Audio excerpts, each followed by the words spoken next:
अध्यक्ष मजलिस उत्तर प्रदेश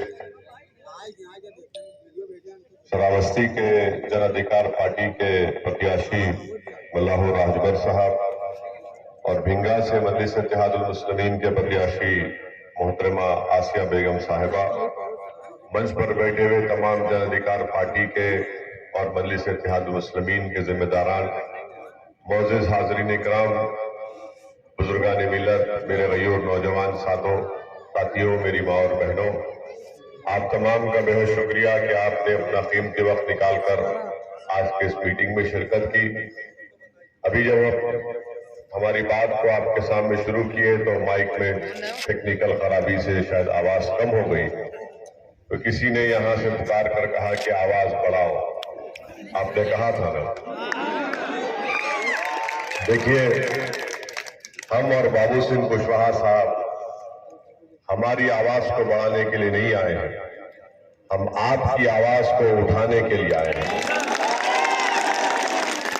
ओवैसी और कुशवाहा एक जगह जमा होकर आपकी आवाज को उन जालिम हुक्मरानों तक पहुंचाना चाहते हैं जो कान के अंधे हो चुके हैं, आंख से कान के बहरे हो चुके हैं, आंख के अंधे हो चुके हैं, और इनकी जबानें गरीब, मजलूम, पिछड़ा, अति पिछड़ा, अल्पसंख्यक समाज के लिए नहीं खुलती हैं।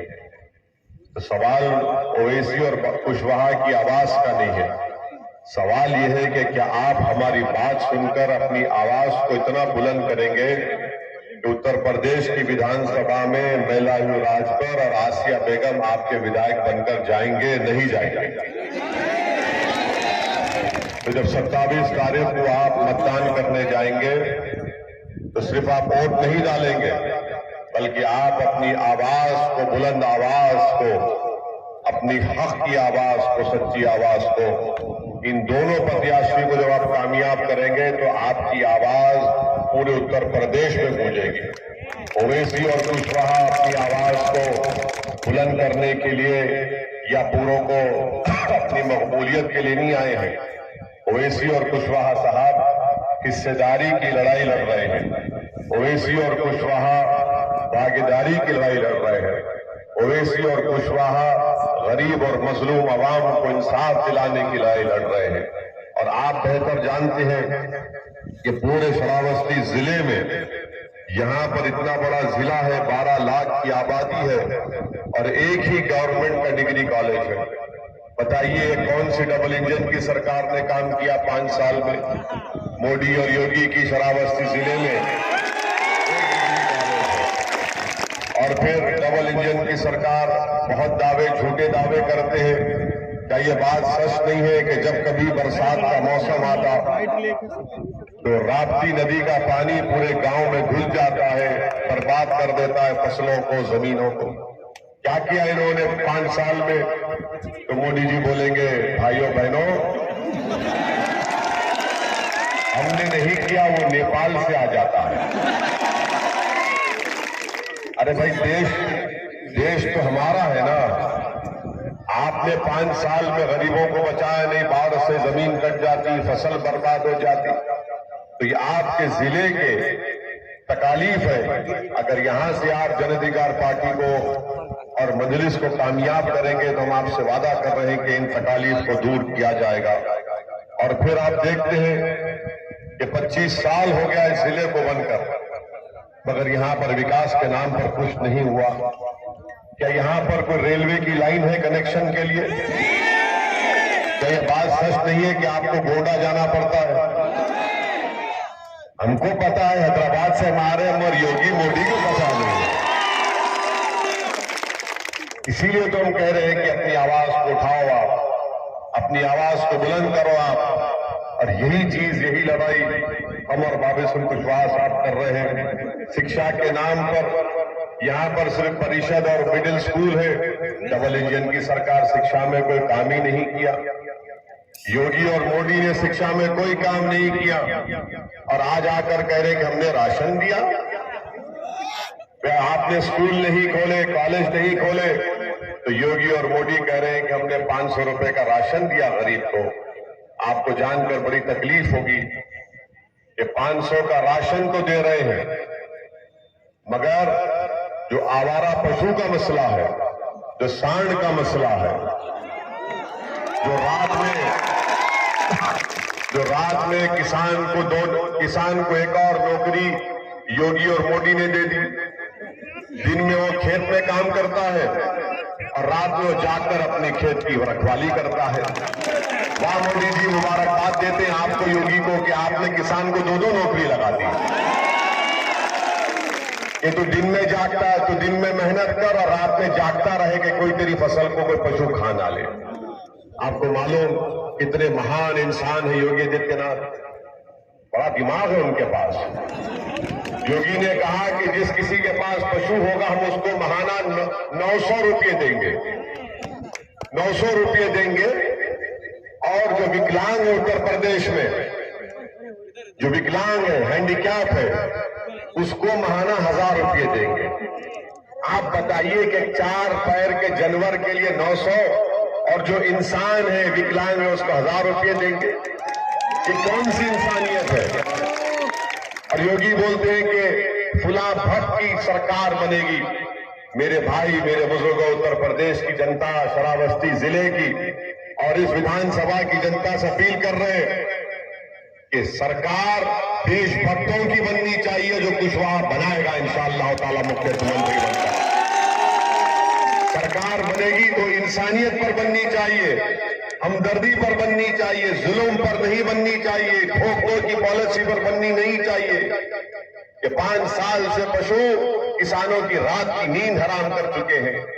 क्या आप जानते नहीं है, आपको मालूम भी है कि कोविड की दूसरी महामारी के बाद जो इस जिले के, इस विधानसभा के, दोनों विधानसभा के नौजवान श्रावस्ती जिले से, उत्तर प्रदेश से बाहर देश के कोने कोने में जाकर नौकरी करते थे, जब वो वापिस आए तो क्या पिछले 8-10 महीने से यही नहीं बैठे हुए बेरोजगार होकर? नौकरी नहीं है उनके पास। ये क्यों हुआ? क्योंकि मोदी ने सिर्फ 4 घंटे में लॉकडाउन कर दिया और गरीब परेशान है आज। इसीलिए हम आपसे अपील कर रहे हैं मेरे अजीज दोस्तों और बुजुर्गों, भागीदारी परिवर्तन मोर्चा की लड़ाई में आप अपना हिस्सा अदा करिए।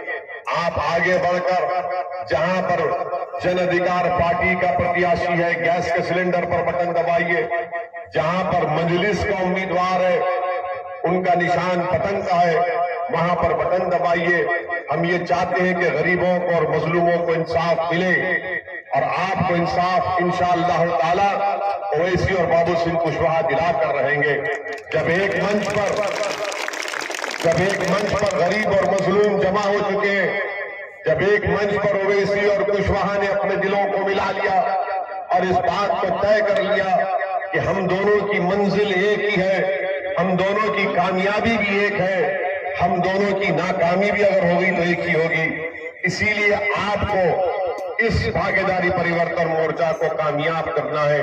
और हम आखिर में आपसे ये बात कहकर रुखसत हो रहे हैं, क्योंकि आज जुमा भी है, आपका शुक्रगुजार हो कि आप आए। हमारी आखिरी बात यह है कि आप इस बात को याद रखिए कि जिस समाज के पास उसका नेता होगा उसी को सुना जाएगा, जिसके पास उसका नेता होगा उसी के बहते हुए आंसुओं को पोंछा जाएगा। जिस समाज के पास उसका नेता होगा उससे इंसाफ किया जाएगा। जिस समाज के पास उसका नेता होगा उसी की आवाज को सुना जाएगा। जिसका कोई नेता नहीं होगा वो सिर्फ घुट-घुट के जिंदगी गुजारेगा, वो जिंदगी भर रोता रहेगा और शिकायत करता रहेगा कि हाय मुझसे इंसाफ नहीं हुआ, मुझे दबा दिया गया, मुझे कुचल दिया गया, मुझे पुलिस के जुल्म का शिकार कर दिया गया। तो ये कमजोर और पिछड़ा समाज, अति पिछड़ा समाज को मिलकर ये सोचना है कि हमारा नेता कौन है। क्या योगी और मोदी तुम्हारे नेता हो सकते? नहीं हो सकते। क्या अखिलेश तुम्हारा नेता हो सकता? नहीं हो सकता। आज आपके पास एक विकल्प है, बाबू सिंह कुशवाहा और ओवैसी आपके दरमियान में है। आप कुशवाहा साहब के हाथ को मजबूत करिए, डरने और घबराने की जरूरत नहीं है। जिसका नेता होगा उसी की आवाज को सुना जाएगा, उसी से इंसाफ होगा। हम कुशवाहा साहब की मौजूदगी में हम बड़ी इज्जत करते हैं इनकी और जिंदगी भर करते रहेंगे। क्या आपको मालूम मेरे भाई, मेरी इज्जतदार माँ और बहनों, क्या आपको मालूम कि कुशवाहा साहब 4 साल जेल में थे?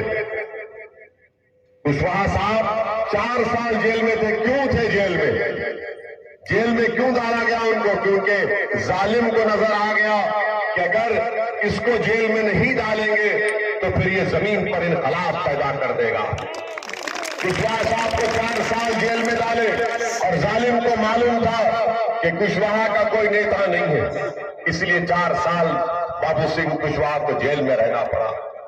आजम खान जेल में, आजम खान जेल में, मंत्री थे अखिलेश के, मुख्यमंत्री बाहर है, मंत्री जेल में।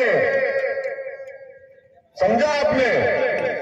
मुख्यमंत्री आजाद फिर रहा है और कह रहा है कि मुझ पर जवानी कुर्बान कर दो। आजम खान मंत्री थे, जेल में है। छगन भुजबल महाराष्ट्र का मंत्री था, जेल गया, 4 साल जेल में था। मगर जिस पार्टी का मंत्री था उसका मुखिया बाहर है, उसका भतीजा बाहर है। अब महाराष्ट्र में नवाब मलिक जेल को चले गए, उन्हीं की पार्टी का डिप्टी चीफ मिनिस्टर है, मगर ये मिनिस्टर जेल में है। तो क्या मालूम हुआ इन 4 नाम जो लिया यहाँ में?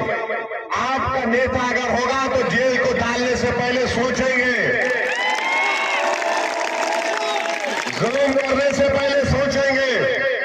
मगर आपको सोचना है, हाँ, नेता अगर कोई बन भी गया तो जेल में डालने से पहले जालिम सोचेगा, अगर इसके हाथ लगाएंगे तो इसका समाज रोड पर निकल कर आ जाएगा। मेरे अजीज दोस्तों, ये हकीकत है भारत की लोकतंत्र की, ये भारत की जमहूरियत की हकीकत है, ये भारत के लोकशाही की हकीकत है। जिसकी आवाज होगी, जिसका नेता होगा, उसी के पास ताकत होगी। इसीलिए बाबू सिंह कुशवाहा ओवैसी आपसे अपील कर रहे हैं कि 27 तारीख के दिन एक होकर पूरे कमजोर लोग, मजलूम लोग, पिछड़े लोग, अति पिछड़ा, अल्पसंख्यक समाज सब एक होकर एक विकल्प जो आपके दरमियान में है इसको मजबूत करिए। आपका बेहद शुक्रिया। अस्सलाम वालेकुम व रहमतुल्लाहि व बरकातहू।